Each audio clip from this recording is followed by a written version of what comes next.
Hello दोस्तों, मैं हूँ सीए दिव्या अग्रवाल और आप देख रहे हैं टैक्स विदाउट टीयर्स। उम्मीद करती हूँ कि आपको मेरे चैनल का कंटेंट अच्छा लगता होगा। अगर अच्छा लगता है तो दोस्तों प्लीज़ मेरे चैनल को सब्सक्राइब कीजिए, साथ ही बने बेल आइकन पे क्लिक कीजिए ताकि आपको रेगुलर जीएसटी अपलोड्स के बारे में पता चल सके। इसके साथ साथ आप मुझे लिंक्डइन, ट्विटर, फेसबुक, टेलीग्राम और इंस्टाग्राम, इन सभी पे आप मुझे फॉलो कर सकते हैं। और साथ ही आप ही के रिक्वेस्ट पे मैंने अपनी mobile application tax without tears भी लॉन्च कर दी है। iOS एंड्रॉइड दोनों में ही अवेलेबल है। लिंक नीचे डिस्क्रिप्शन बॉक्स और कमेंट बॉक्स दोनों में दिए गए हैं। सो दोस्तों, आज हम अपने टॉपिक पे आते हैं जो है स्क्रूटनी आ रही है। बहुत सारे नोटिसेस आ रहे हैं, डिपार्टमेंट से स्क्रूटनी होने वाली है आपके रिटर्न्स की। कैसे होगी ये स्क्रूटनी, क्या पैटर्न अडॉप्ट करेगा डिपार्टमेंट, इसके लिए भी गवर्नमेंट ने एक इंस्ट्रक्शन इशू करी है। क्या है वो इंस्ट्रक्शन दोस्तों, आओ मैं आपको उसी पे लेके चलती हूँ। जैसे ही आप सीबीआईसी की वेबसाइट पे जाएंगे, मैं आपको दिखा देती हूँ कैसे आप इसको डाउनलोड कर सकते हैं। सीबीआईसी पे जीएसटी में आप जाएंगे, जीएसटी के अंदर आप देखिए दोस्तों, यहाँ पे आपके पास इंस्ट्रक्शंस आते हैं। इंस्ट्रक्शंस के अंदर ही आपको ये गाइडलाइन मिलेगी। और गाइडलाइन क्या है, आइए मैं वो दिखाती हूँ आपको। अब ये गाइडलाइन जो है, आज हम इसको पढ़ने वाले हैं और समझने वाले हैं। ये बहुत ही मेजर गाइडलाइंस हैं जो आपको इम्पैक्ट करेंगे। और इससे आपको ये ध्यान में रखना है कि आगे आप जब भी रिटर्न्स भरो तो आपको इन बातों का ध्यान रखना ही है। क्या है वो बातें दोस्तों? सबसे पहले सेक्शन 61 को एक बारी हम लोग देखते हैं। इसमें क्या लिखा हुआ है? Section 61 of the CGST act, read with rule number 99, it provides for the scrutiny of the returns and related parties furnished by particulars furnished by the registered person. That means आपके रिटर्न्स की scrutiny होगी। ये बात कहाँ लिखी गई है? Section 61 में और रूल 99 में। सेक्शन 61 कहता है कि अगर कहीं से भी ऑफिसर को लगता है कि आपने कुछ भी गलत बात कर रखी है, या उनको लगता है कि आपके रिटर्न्स जो है सही नहीं है, तो हो सकता है वो आपको नोटिस इशू कर दे। अब अगर आप उस नोटिस का सही जवाब दे देते हो, जो ऑफिसर को भी समझ आ जाता है, तो वो प्रोसीडिंग्स वहीं क्लोज हो जाती है। बट अगर आपने जवाब सही नहीं दिया है, सेटिस्फैक्ट्री नहीं है, या जवाब ही नहीं दिया है, तो आप पे और ज्यादा बड़ी प्रोसीडिंग्स इनिशिएट की जा सकती हैं। किस तरह की प्रोसीडिंग्स इनिशिएट की जा सकती हैं? आप में एक्शन लिया जा सकता है सेक्शन 65 में, 66 में, 67 में, 73, 74। बहुत सारे लोग ऐसे होंगे जिनको सेक्शंस नहीं पता होंगे या नहीं याद होंगे।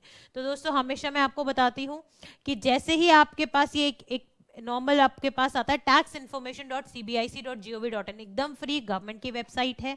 जीएसटी के एक्ट के ऊपर आप जाइए। अब जो सेक्शन उसने कहा 65, 73, 74, आप क्या कीजिए, यहां से आप नीचे लेके आइए इसको और आप देख सकते हो उनका मीनिंग क्या है। 65 means audit by tax authority, 66 means special audit, 73 means आपने अगर टैक्स गलती से जमा नहीं कराया, 74 means फ्रॉड इंटेंशंस थी, आपकी गलत इंटेंशन थी, तब आपने जमा नहीं कराया। इस तरह के बहुत सारे एक्शंस आप पे लिए जा सकते हैं। फर्दर अब आप देखो, इसको अगर मैं रूल 99 में बताऊं तो इन्होंने सिंपल में कहा कि ऑफिसर जो है वो आपको इशू करेगा नोटिस ASMT 10 में। आप उसका जवाब दोगे कितने टाइम के अंदर अंदर?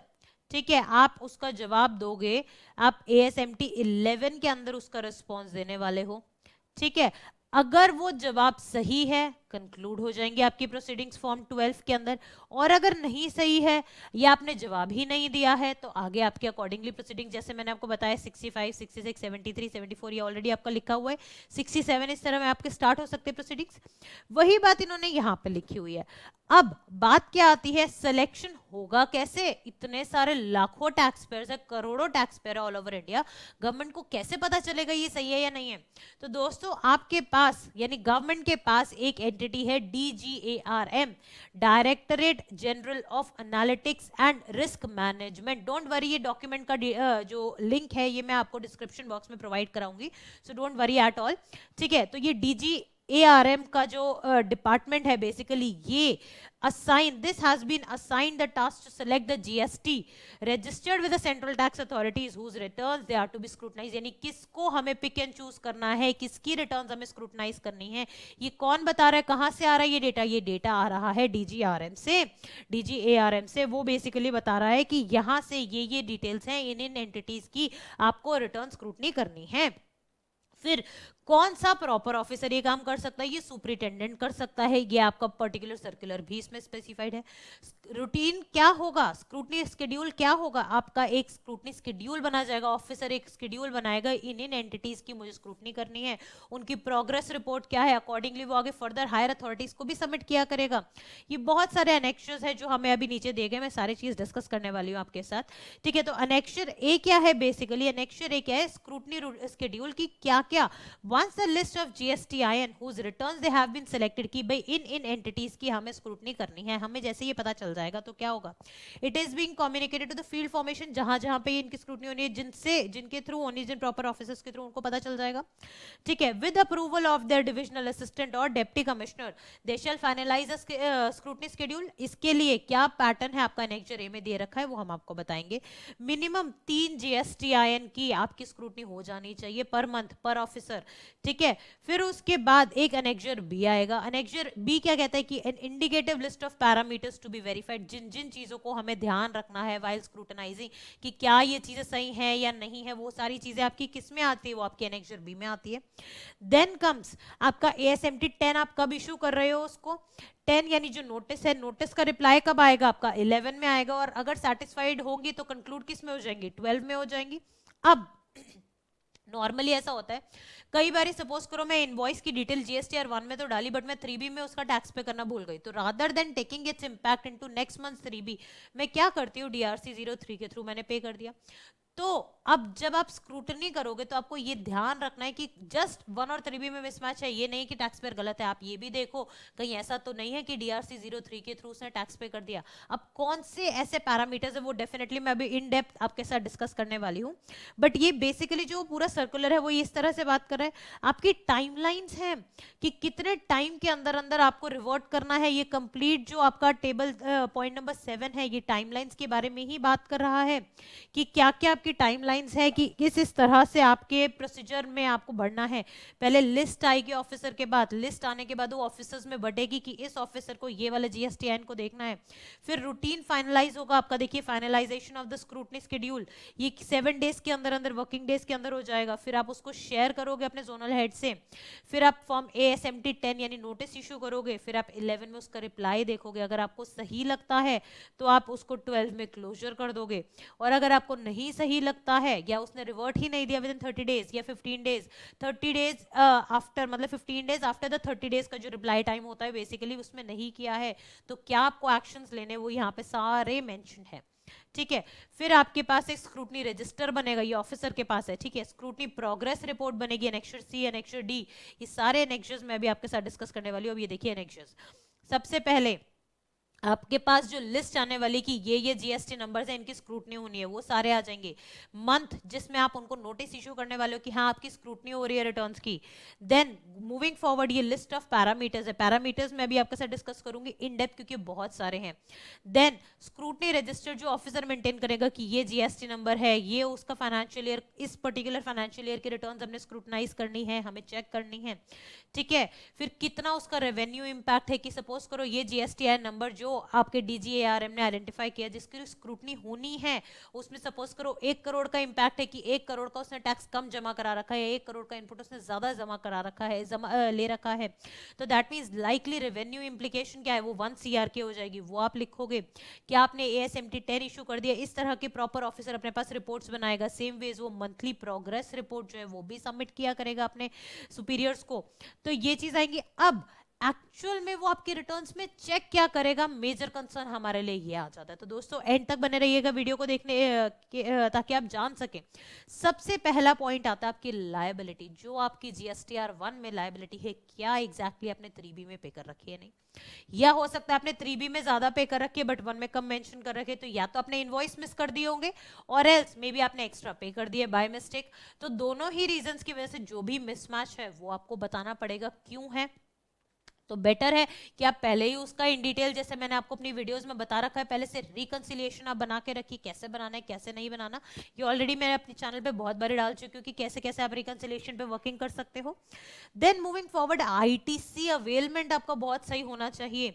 रिवर्स चार्ज मैकेनिज्म का ITC availment very very important. क्या कहते हैं रिवर्स चार्ज मैकेनिज्म? हो सकता है कि आपने जिस एंटिटी से, सपोज करो वो रजिस्टर्ड एंटिटी थी, जीटीए था रजिस्टर्ड, वो रजिस्टर्ड था, तो उसने टैक्स इनवॉइस इशू किया, बट उसको रिवर्स चार्ज में आपको टैक्स पे करना है, तो उसने अपने B2B में जब डिटेल्स डाली होगी, नीचे चेक बॉक्स पे टिक कर दिया होगा कि tax to be paid under reverse charge, अब आपको रिवर्स चार्ज में पे करना है। 3B में आप उसको पहले टेबल 3 में भी दिखाओगे, फिर टेबल 4 में उसका इनपुट बिल हो गया, अकॉर्डिंगली आपको रिकंसिलेशंस देखनी है। वही सेम चीज आपके 2B में भी रिफ्लेक्ट करनी चाहिए, ठीक है। तो इस तरह के रिकंसिलिएशंस आपको देखने पड़ेंगे कि ये मैच हो रहा है आपका। ऐसा नहीं होना चाहिए कि आईटीसी जो आप रिवर्स चार्ज में आप क्लेम कर रहे हो वो आपने पे नहीं किया हो, वो सारे रिकंसिलिएशंस आपको देखने पड़ेंगे। फिर ITC in respect of invert supplies attracting reverse charge in table number 3 and table 5 along with the net effect of the amendments thereof in table 4 and 6 respectively of form 2A। यानी अब आपको बेसिकली क्या देखना है कि अगर आपने amendment वगैरह कर रखी होगी तो ऑफिसर को ये भी बता सकते हो आप कि हो सकता है कि मे बी मैंने इस पर्टिकुलर मंथ के आरसीएम ज्यादा ले लिया था, तो ज्यादा लिया था, उसको अमेंड मैंने फर्दर आगे कर दिया है। तो वो अमेंडमेंट्स आपको बेसिकली ध्यान देनी होगी, चाहे जीएसटीआर 1 में हो चाहे जीएसटीआर 2B आपके 3B में हो, ये दोनों ही चीजें आपको ध्यान में रखनी है।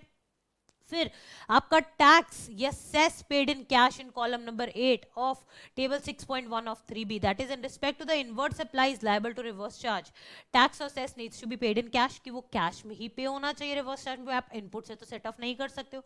तो क्या आपने वो पे कर रखा है या नहीं कर रखा? अगर पे कर रखा है कैश में तभी आप उसका इनपुट लोगे, अगर आपने नहीं कर रखा तो आप नहीं ले सकते हो। फिर आपका इनवर्ट सप्लाईज फ्रॉम आईएसडी यानी इनपुट सर्विस डिस्ट्रीब्यूटर का अगर इनपुट है तो वो आपका रिफ्लेक्ट कर रहा है या नहीं कर रहा है। It may be noted that the said tables in 2A contain the details of supply attracting forward as well as the reverse charge. Therefore, only the supplies against which there is no or n in column 14 of table 3, 16 of table 4 or etc. they may be considered। the simple terms में अगर हम बात करते हैं reverse charge में आपको बहुत cautious रहना पड़ेगा कि आपने कैश में पे किया होना चाहिए तभी आप उसका क्रेडिट लोगे। सेकेंडली, अगर आपने किसी रजिस्टर्ड पार्टी से ऐसी परचेज करी जिसका टैक्स आपको आरसीएम में पे करना है तो वो आपके अकॉर्डिंगली 2B में रिफ्लेक्ट करना चाहिए, 2B में रिस्पेक्टिव टेबल्स में रिफ्लेक्ट करना चाहिए। Then you have to consider take the treatment in table number 3 as well as table number 4 in your GSTR 3B। तो वो सारी मैचिंग एंड रिकंसिलिएशन जो है वो ऑफिसर बेसिकली स्क्रूटनी कर सकता है उस चीज की। अगर आपने गलत डिटेल डाली होगी तो वो देख सकता है और आपसे पूछ भी सकता है।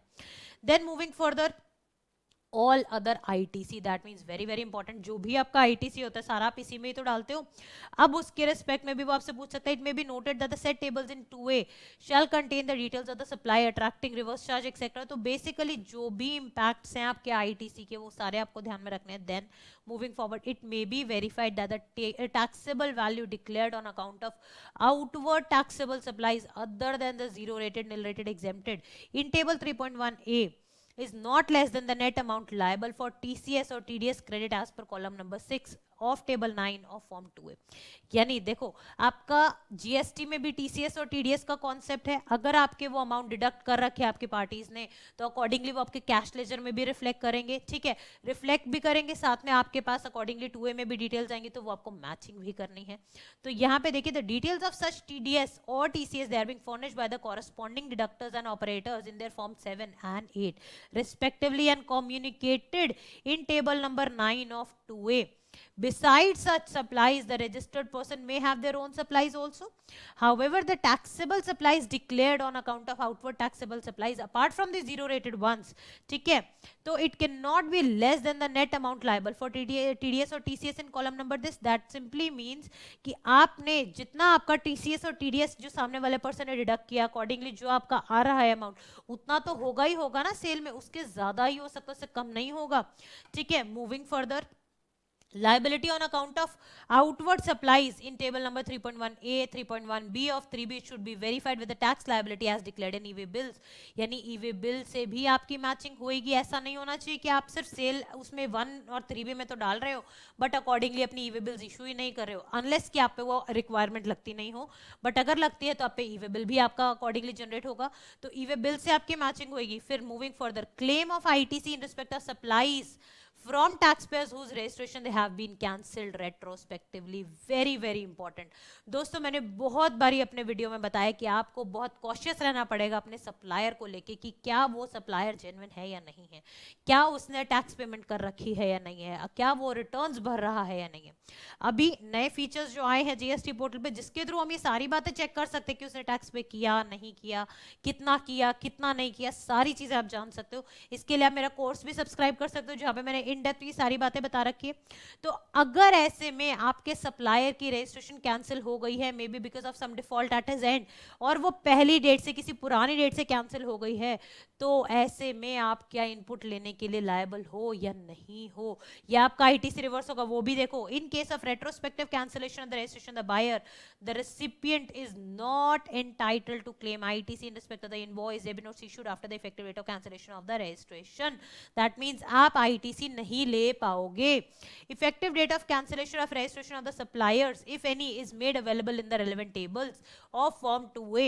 Accordingly, it may be verified whether the registered person has availed the ITC in respect of such invoices, debit notes, etc. तो आपको बहुत ज्यादा cautious रहना है कि आप किस supplier से deal कर रहे हो। Then ineligible ITC availed in respect of invoice, debit notes issued by the supplier who have not filed their 3B returns for the relevant tax period.